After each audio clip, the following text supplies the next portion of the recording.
Welcome to episode 51 of Amari Purple Talk, a Prince podcast where I share my thoughts on the purple musical singularity.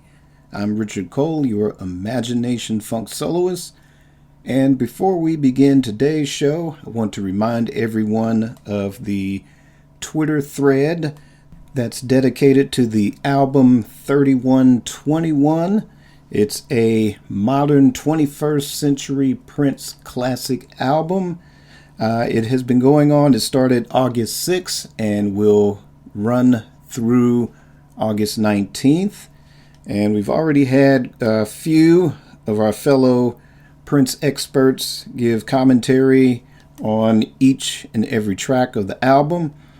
The past 4 days, we've had Edgar Cruz, Jan Cry, Darling Nisi, and DJ UMB do their designated essays on the first three tracks of the album. Actually, mine is coming up later on today. I will be doing my thesis on Black Sweat. So if you're on Twitter, be sure to check that out. It's the Twitter thread. It's going down, y'all. 3121. Big shout out and thanks to DJ UMB for inviting me to participate. And also big thanks to all the other esteemed Prince colleagues out there that's participating and other ones out there as well. You know, it's an honor to be among each and every one of you. So again, be sure to check out the Twitter thread for 3121. It's going down like the Wall of Berlin. All right, so now we're going to jump into our first topic. And our first topic, does the Sign of the Times Super Deluxe focus too much on Dream Factory material? All right, so we are roughly about, 6 or 7 weeks away from the actual release of the Sign of the Times Super Deluxe Edition. It is a box set that has been long anticipated. I've been wanting it for years. We're finally getting it. However, I'm going to play sort of not too negative on it. Like I said, I'm very, very excited for this release. I'm excited to hear a lot of the tracks from the vault. A lot of the tracks I've never heard of, and I'm guessing a lot of Prince fans haven't heard these tracks from the vault yet. There are some that have been circulating amongst collectors for years. We're finally getting official mastered copies of these songs that we've been hearing on crappy cassettes or crappy CDs or crappy vinyl for the longest time.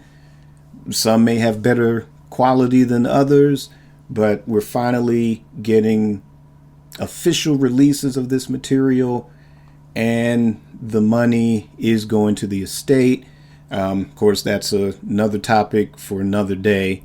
I'll probably address that next week, but at least if we can keep this train rolling until things get resolved on that end, you know, we have to kind of keep this train moving, folks. So anyway, but back to the question at hand. Does this set focus too heavily on Dream Factory material? Now, for those that aren't in too deep in the purple know-how of Prince vault legend, a lot of projects, you know, Prince will do an entire album. He'll probably do an entire 3-album set and never release it, you know, for various reasons. In the particular case of Sign of the Times, it originally started off as a Prince and the Revolution follow-up to the Parade album. And he recorded a lot of tracks with the Revolution. A lot of those tracks will be featured on this deluxe set. There's a couple of tracks that either ended up, say, as part of the Black album. There's tracks that ended up released on the 1998 Crystal Ball compilation, but Prince did eventually disband the Revolution, thereby shelving the Dream Factory concept of the album. He kind of wanted to go back to the days of when the album said produced, written, arranged, and performed by Prince. So kind of get some of that credibility back that, he might have felt was lost with, say, maybe Lisa and Wendy getting too much attention or too much focus on the band, or, whatever the reasons. There's a lot of biographies that discuss the disbanding of the Revolution. So you can check those out, at your leisure. But as he was going back to the sort of one-man band kind of concept, there was an album called Camille.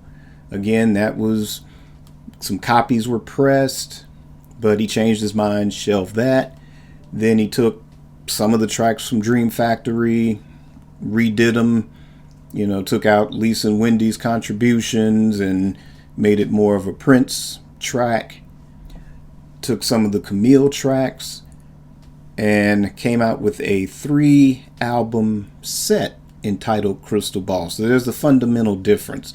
So you have the original Crystal Ball, which contained all these tracks, and then you have the 1998 Crystal Ball compilation that came out later, which had very little to do with the original Crystal Ball / Sign of the Times concept. So this was taken to Warner Brothers. Warner Brothers said, well, we just don't have it in us to distribute and market a 3-album set, cost too much money. You have to whittle it down to 2 albums. So this is how we end up with the Sign of the Times album.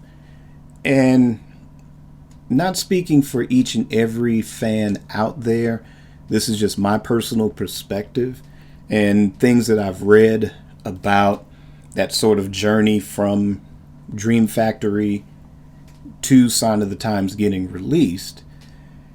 To me, it's as if kind of really once the whole Dream Factory idea kind of went to the wayside, that my thinking for a Super Deluxe edition, still include the tracks from the Dream Factory, but a lot of the, say, Camille tracks, we're actually only getting one of those that have been unreleased, and that is Rebirth of the Flesh. And as far as the actual Crystal Ball, there's a 7-inch single version. I guess that was created because I guess that was originally slated to become a single. And I'm anxious to hear the edited version of that. You can hear the full version on the 1998 compilation of it. And from what I hear from other people in the Prince community, that's a sort of remix version from the original. But anyway, with the Sign of the Times Super Deluxe, you are getting another track called The Ball, which was mistakenly thought of as Crystal Ball 2, but that's another story also. But I'm thinking that you would think that a Super Deluxe would lean heavily more on those tracks, or the more solo Prince tracks that were possibly intended for the Dream Factory, or some kind of inclusion of everything where it would be this big, almost complete set. Now, in previous episodes of Amari Purple Talk, I've discussed the possibility that there are certain tracks that have been withheld on purpose as far as unreleased material. So years down the road, when Sony gets the license to all of Prince's classic Warner Brothers material, that in fashion of what they do with Bob Dylan, what they do with Miles Davis, is release a complete sessions type box set which is pretty much everything but the kitchen sink is basically thrown into that set. And they're usually, I don't know, maybe 10 CDs long on average, where you get just absolutely everything. There is an interview with Michael Howe in Super Deluxe Edition recently, not long after the announcement for the Sign of the Times Super Deluxe. And he discusses the other tracks that have been officially released, like Joy and Repetition, which is on Graffiti Bridge. Again, you have things like Sexual Suicide, Good Love, the full version of Crystal Ball, which is on the 1998 compilation. And he kind of mentions how they're omitted to avoid, play on words, repetition. And I get that. And of course, he's supposed to say that, because again, there's a possibility down the road you will get, 5 or 10 years from now, a Sign of the Times Complete Sessions box set. And keep in mind as well, there's still quite a few items in Sony's possession as far as their license agreement, because they have everything from 1995 and above. And we've been getting just reissues of a lot of stuff that's been out of print and unavailable, whether you wanted to buy them again or whether you never got a chance to buy them when they were in print. But everything from Musicology to 3121, Raven to the Joy Fantastic, Rainbow Children, those albums, they've been kind of sequentially releasing those, and pretty much should be done with everything by 2021, giving them the decks to really start laying out some compilations, box sets, live albums, you name it. And right now, as it stands, Crystal Ball still remains to be reissued. And we'll just, since that's the sort of album of discussion, we won't discuss the other ones that are left to be released. But since we have Crystal Ball still yet to be released, you'll have Graffiti Bridge, which will remain in the hands of Warner Brothers since it's a movie soundtrack. Then, in a logical way, it makes sense not to really have those songs on this particular Sign of the Times Super Deluxe Edition, and thereby shifting the focus to Dream Factory material. And, kind of the feel of the advanced tracks that have been released. You've had Witness for the Prosecution, which was, Prince and the Revolution era. And you have, there's the 1982 version of I Could Never Take the Place of Your Man. But to me, that's more fitting because that is a song that's actually on that album. And to do an advanced track of the original 1982 version, that was logical. But recently, there was a release of a song called Cosmic Day. Now, I'm going to do an advanced track reaction to that, so be sure to check out YouTube and be on the lookout for that commentary on that particular track. But to me, with the sort of kind of psychedelic feel of that track, then again, it tends to lean more towards Dream Factory. Now, whether he was considering using that track for Sign of the Times, it does kind of have that I Could Never Take the Place of Your Man feel. It kind of has that vibe in places.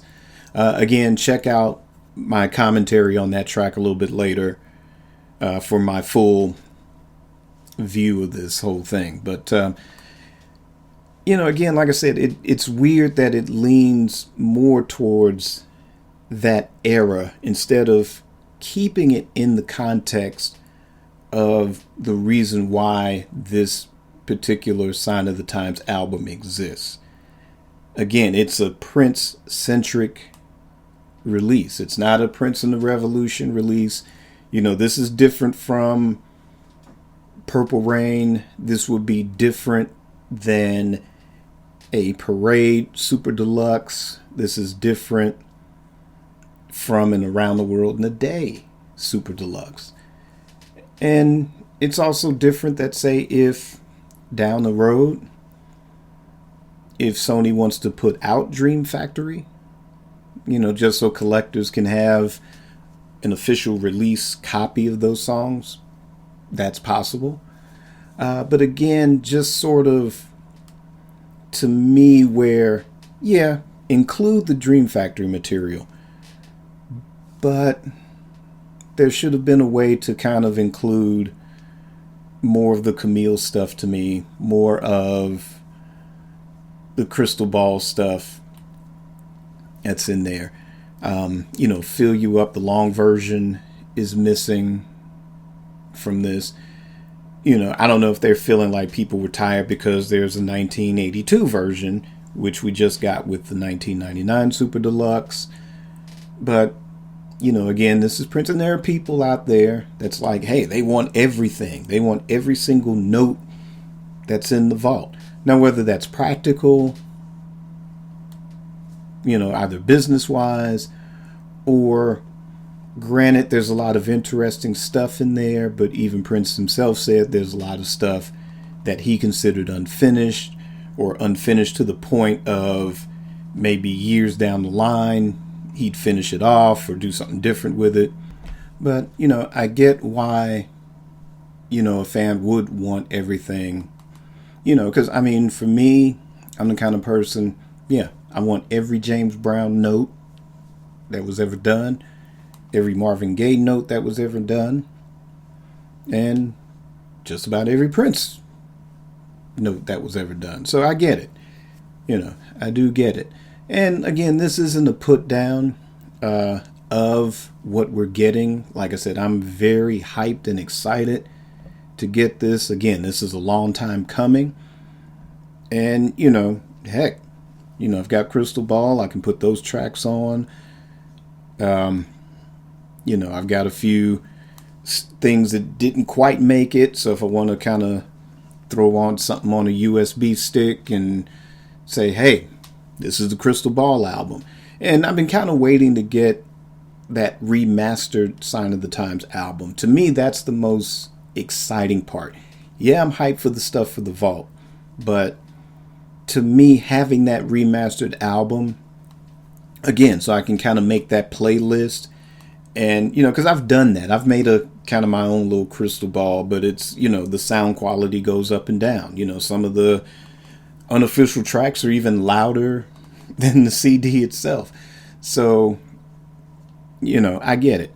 And again, like I said, I'm excited to get this entire set, and the DVD with the New Year's Eve performance on it, and there's a live CD coming with it as well. So I'm hyped to get all of that, and especially the remastered album, and definitely the vault tracks as well. But I'll tell you, the thing that got me hyped overall was the book Dance, Music, Sex, Romance by Pierre Nilsson. He was the guy that started Uptown Magazine. Dwayne Tudor worked with him for a long time. And these guys, they were they're the Prince experts. They went and did their homework and got all this information about what's in the vault, when it was recorded, and when this session was done, which studio, which concert, all of that. This was fascinating stuff. And, I was made a trip back to San Francisco once, around 2002. And, like I said, just hanging out, and it was the Virgin Music Store.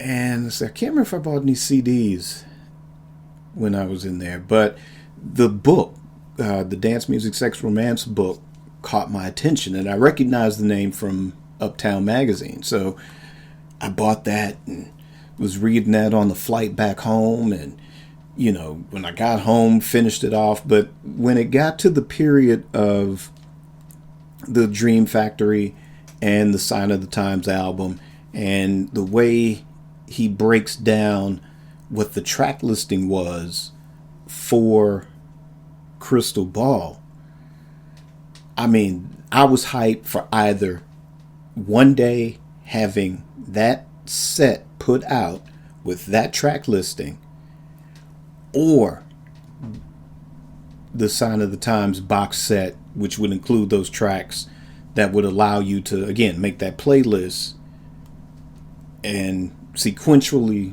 put that album in perspective.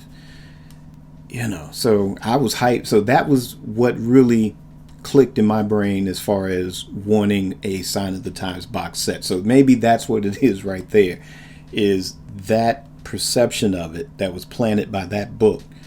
Now, that book is out of print and it's pretty much hard to find, but if you do go on princevault.com and just look up the Crystal Ball, the unreleased version, it will have the track listing on that particular page. So by all means, check that out. A lot of you out there know what I'm talking about. A lot of you also made your playlists based on that as well. So, that was the excitement and kind of the slight disappointment of not having certain songs that's on there. So, but again, I'm guessing that it would end up on a complete sessions box set that maybe Sony will put out. Like I said, probably give it 5 or 10 years. We'll probably get that. Or, Sony may just put out Crystal Ball, with those tracks on it. If you think about, again, the possibility of repetition, again, look no further than Jimi Hendrix catalog. And I'm going to give one example of an album. The original Band of Gypsies album, which was an album that Hendrix had to do. It was contract obligation. So instead of just doing a proper album, he did a live album. And he did 2 shows at the Fillmore. So they recorded all 4 of these shows. And I guess Hendrix and Eddie Kramer, they just kind of went in and cherry picked the tracks that were going to be this Band of Gypsies album. So, fast forward almost 20 years later, the Hendrix family or the estate, they put out, it was Live at the Fillmore East. And what they did, they again cherry picked tracks from all 4 of those shows, not counting the ones that had already been released as Band of Gypsies, because they reissued that album when they got the rights back to all of Hendrix's music, and they released his 3 official albums plus Band of Gypsies. That was re-released, but they put out a 2 CD set of some stuff they cherry picked from those 4 shows at the Fillmore East. About 2 or 3, maybe 4 years ago, they put out a compilation that included all of the first night of Hendrix's performance at the Fillmore East. And I thought what they were going to do was just kind of put it out piecemeal. Like, okay, well, this was the first show. And then, a year or 2 down the line, they'll put out, this is the complete second show. Well, last year, they just went and dropped all 4 shows as a set. So, again, talk about repetition. So, basically, if you're a hardcore collector, because like I said, I've got the Band of Gypsies, I've got the Live at the Fillmore East, and I've got the one that's titled Machine Gun, and it was like the first night of Fillmore shows. And I keep wanting to get the complete set, which is called Songs for Groovy Children. But, Prince keeps dropping stuff, and then that kind of bumps the Hendrix stuff, kind of bumps some of the Paul McCartney stuff that I want to get, kind of knocks that out the box, because it's like, okay, I'm going to drop my Purple Ducats on the Prince set. So, but best believe at some point I want to get that Songs for Groovy Children, and that would be the complete set. So if you're out there and if you're not happy with what the estate's putting out, trust me, at some point something's going to come your way and it will be exactly what you want. And I'm guessing again that Sony will at some point put out a crystal ball and at some point put out a complete Sign of the Time session. So just be patient. But what's most important is, what do you guys out there think? Are you still excited for the Sign of the Time Super Deluxe Edition? Do you feel like they should have added something? Do you think they should have left something off? Would you trade a certain vault song for another one if you could? Leave me a comment and let me know your thoughts. And from there, we're going to move on to our next topic. And our next topic is, who owns the Paisley Park Masters? All right, so originally I was really just going to do this segment about the time. Probably Amari Purple Talk's first or second episode, I kind of discussed what would Time albums that are remastered with bonus tracks and all that other stuff, what would that sound like?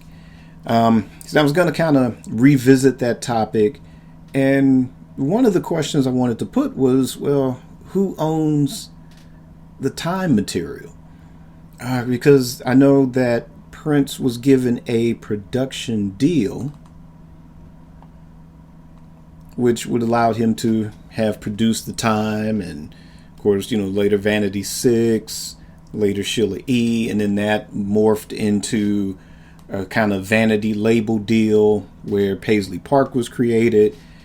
And what were those contracts like?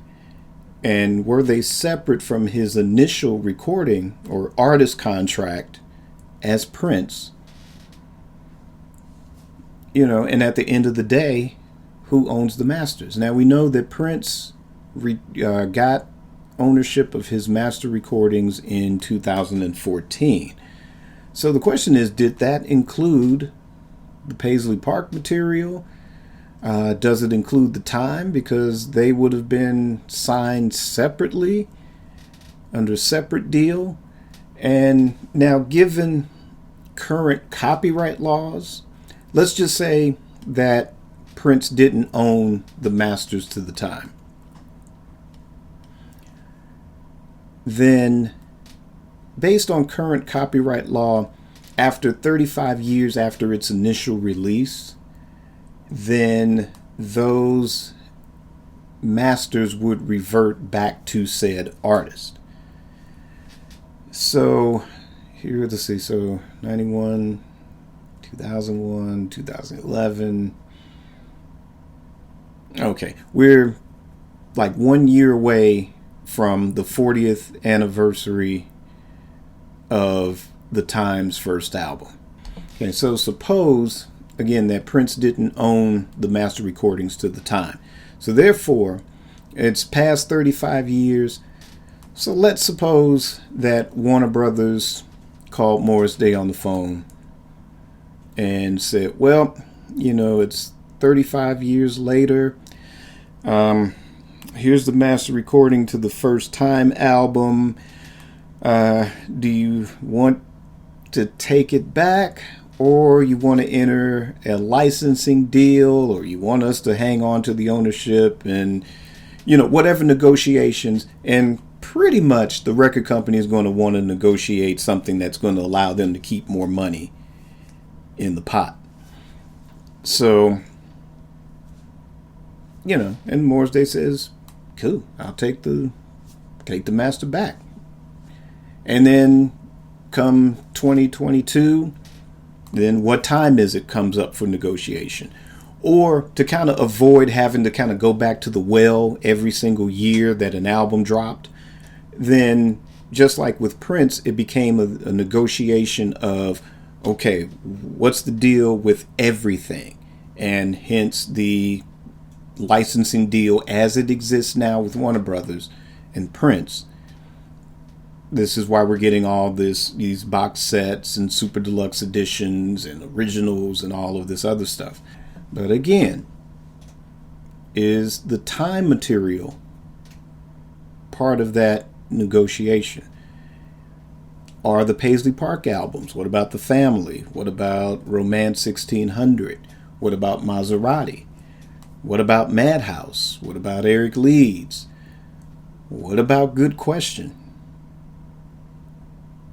You know, I feel me and a friend of mine should have been Good Question. I think we probably would have done a better job at that. Not knocking them. I never heard the Good Question album, at least I don't think. But that was kind of one of those where it's like, that should have been us. Kind of a thing. You know, I don't know how we would have gotten tapes to Prince or whoever signed, or I don't even think Prince signed Good Question. I think it was one of the managers, Bob Cavallo, whoever. I think one of them just signed them. It's like, if we had gotten a tape to Bob Cavallo, you know, I think we would have fared a little bit better. I'm thinking. I got a feeling we would have. But anyway, that's just, you know, that's an alternate universe question. But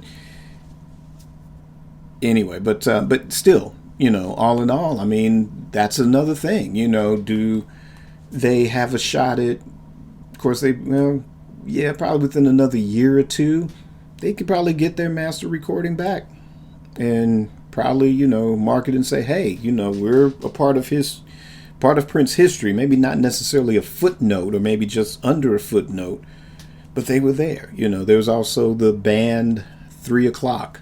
There's Dale Bazio, Taja Seville. You know, those are, you know, there's a Prince fan somewhere that at least liked one of those albums, really. You know, I have a friend that had the Taja Seville album. You know, I thought it was okay, you know. I mean, if I get a hold of it and listen to it again with a fresher set of ears, I might, I don't know. I don't know. I didn't think it was terrible. I didn't think it was a bad album. I didn't think it was contemporary. But at the same time, I mean, I did like the stuff that was released from it. The singles I did like. And, I mean, Madhouse, I loved. Eric Leeds, that Times Squared album, you know, that's one I would like to have back. Let's see, Jill Jones is a legend. That, you know, probably that era of Paisley Park Records, that to me is probably the most legendary album that's not a Madhouse album. You know, that deserves to see the light of day. You know, that album sort of got played by time. You know, if that album had come out a year and a half earlier than when it did, you know, that could have put Paisley Park on a different trajectory to me. But again, who owns that? You know, does the estate own that? And I know it's really at a stage of, because there's so much Prince material, you know, from 1978 to 2015, that still needs to be addressed. You know, we haven't even really, to be honest, scratched the surface. I mean, granted, you know, we got a lot of material with the 1999 Super Deluxe. We're getting a whole lot of material with the Sign of the Times Super Deluxe. You know, we haven't even gotten to Parade Around the World in a Day. You know, and we haven't even gotten to complete sessions of, say, you know, a bigger box set for Purple Rain even. You know, we haven't even really scratched the surface. And even with the reissues of, say, Musicology or 3121 or Again, Raven to the Joy, fantastic. Those, all of those haven't been addressed yet. There's still, 7 to 8 more albums to be reissued from the later periods. That's a lot of material. So you'd have to slip some of that in. The Time would have the better shot. Sheila E. would probably have the better shot at getting, something reissued or remastered or something remastered with bonus tracks or a box set or something. They would have a better shot just on the strength of the pre-Paisley Park material. Again, that's if Warner Brothers still has possession of those master tapes. I don't know. It's a pretty heavy question. I don't know. We don't know what's in Warner Brothers' contract, other than the fact that when it was reported in Billboard, and the focus was just on Prince, that it did include some type of plan for all of his classic albums, as far as reissues, as far as special compilations or box sets. And we know probably during Prince's lifetime, and why Purple Rain was held up so long, was, that sort of what he wanted versus what Warner Brothers wanted to put out. But that was what we know exists based on that initial press release announcing that he got his masters back, in addition to after his passing, where the estate made the initial deal with Warner Brothers that included everything, but Warner Brothers, or Universal, they would have had a contract with the estate for everything, classic albums, later material. But Warner Brothers stepped in and said, nope, we signed a deal while Prince was alive, and this deal goes all the way into 2021. So now this is how we have things as they stand now. But again, there was no mention of the Paisley Park material. There's no mention of the pre-Paisley Park material, and that really the most key albums in that entails, the first 3 Time albums, Vanity 6, Apollonia 6, and the first Sheila E. album. Because that was under a production deal. A production deal is different than, a vanity label deal is just a cute way of saying production deal, depending on, how you address the contract. So, again, what was the language in those contracts and who owns those masters? Now, I've seen items from Prince, where it's Rhino Records, it's that subsidiary that deals with, sort of those catalog releases and sort of those kind of niche things. Like the biggest example is the Monkees. They, have released, official albums. They've re-released and remastered albums, bonus discs with bonus tracks, box sets of the entire sessions of, the one most important is called Headquarters, because that's the one where they fought for their independence to say, hey, we want to play our own instruments on this album. And there's a box set devoted to every single session for that album. And it's a popular Monkees album for people that are into them. Like me, don't tell anybody. But they've sort of reissued some Time albums again, but that was some years ago. I don't know if it was prior to Prince getting the masters back. But again, like I said, it begs that question: will we ever see this stuff again? And it's great material. A lot of it does stand up along with the classic material, and there's a fan base for it. Like I said, I would love to have a lot of this on vinyl and not to have to pay $100, $200 for it. Same with the CDs, the Madhouse, and would love to see those re-released and have it on CD and have it on vinyl. That was some great music. The Maserati album, that was a tight album.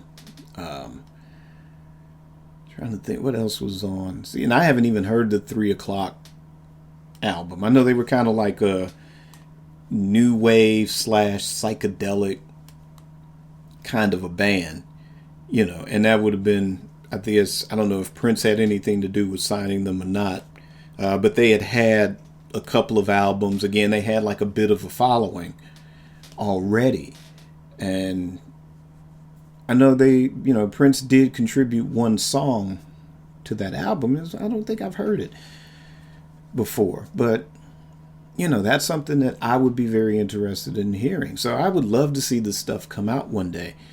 I'm trying to think, like, okay, when the Beatles remastered their albums, that was 2009. So I think maybe like within 5-6 years or so. I have to look it up and see. But they had their own label. They were kind of like one of the first vanity labels.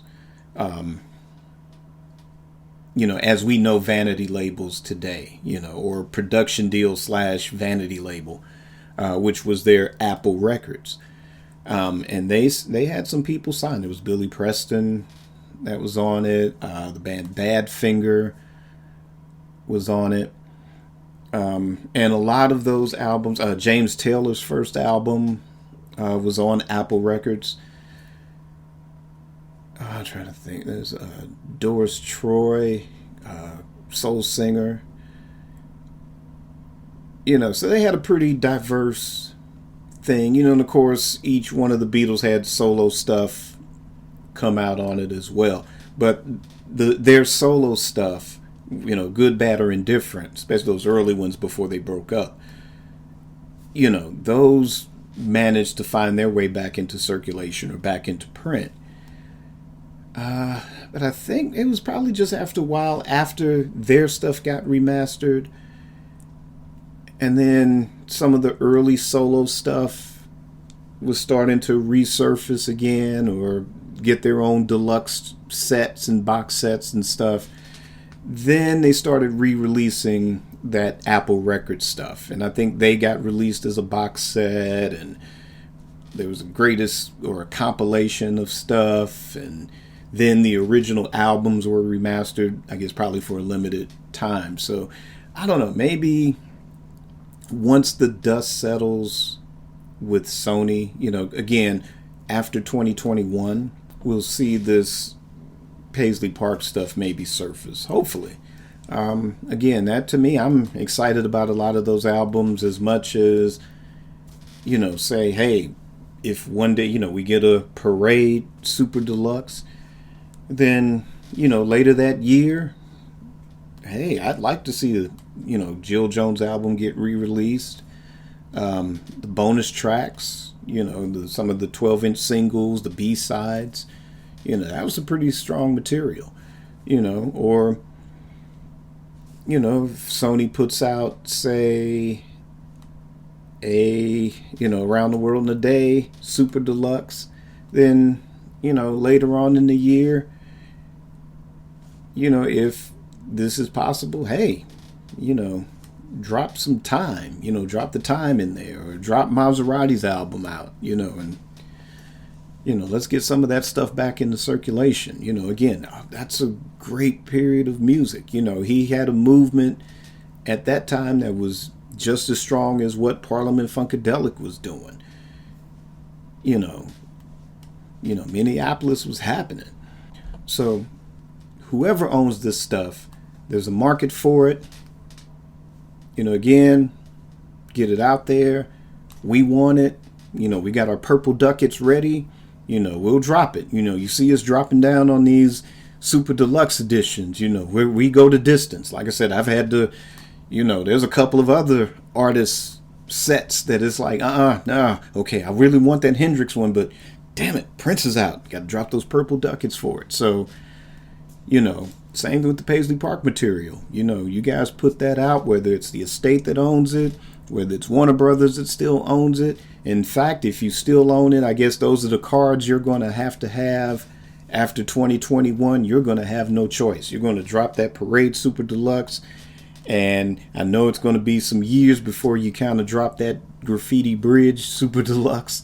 So in between time, if you guys own or will continue to own those first 3 Time albums, yep, you got to drop them out. We want them. And all the other proteges. So whoever owns it, the estate, Warner Brothers, or Sony has license or whatever, that's something to consider. But what's most important is, what do you out there, the listeners of Amari Purple Talk, what do you think about who owns the Paisley Park Masters, the Time Masters, the Sheila E., the first album? Who owns that? Vanity 6. If there's anybody that does know, definitely drop a comment. But as far as your opinions, if you don't know, what do you think? Leave me a comment and let me know your thoughts. And that is going to wrap it up for this episode of Amari Purple Talk. This has probably been the heaviest weekend in a very good way. Because like I said, I'm putting the finishing touches now on my thoughts on Black Sweat, which will show up on this 3121 Twitter thread later today. Be on the lookout for that. And about to work on the track reaction for Cosmic Day, so be on the lookout for that. In the meanwhile, check out AmariCommunications.com. See what I'm up to, see what I've used to be up to. Check it out. Buy some Amari Purple Talk merchandise. Shout out to Dave in the Nave. He picked up an Amari Purple Talk t-shirt. Good looking out. Helping a brother out. So check those purple goodies out, and other Amari goodies out there too. And this week, I'll be in a better position to once again focus on my blog, What's in the Crate. Be sure to check out the past articles. It's on WordPress. Check that out. There is some new stuff coming. Actually, be on the lookout probably in the next week or two. Or actually, better yet, check out in the next couple of weeks. I will be doing a What's in the Crate on Sign of the Times. So definitely check that out. There's one on Parade that's already out. So definitely check that out as well. So, but in the meantime, everybody be safe. Everybody wear your mask. Everybody protect your immune systems. Everybody, let's get rid of all the hate. Let's get rid of all the racism that's out there. We're all one. And let's all be purple and on the one. Peace.